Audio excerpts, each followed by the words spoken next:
панема болмасын деген сол ғой.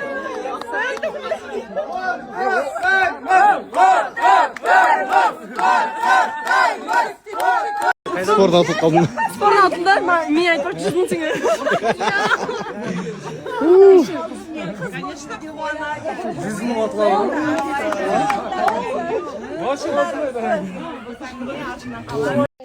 Сәлем достар, қалайсыздар?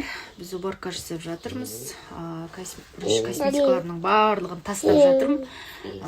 Уже сроктары бәрі өсіп кетіпті. Соны заттарды тастап, міне мыналардың барлығы мусорға кетіп жатыр. Арасында новыйлары да бар ғой еще. Мүлдем қолданылмаған. Сроктар өтіп кеткен. Клей бар. Андай пигментке арналған клей болған. Бұның да срок өтіп кеткен. Короче, бәріміз чит болатыр. Соларды реттеп, мыналар да тасталынады. Уже срок өтті. Мыналар новый ғой. Просто тоны маған келмей қалған. Мынау да новый. Ішінде прям толып тұр, бәрі мусорға.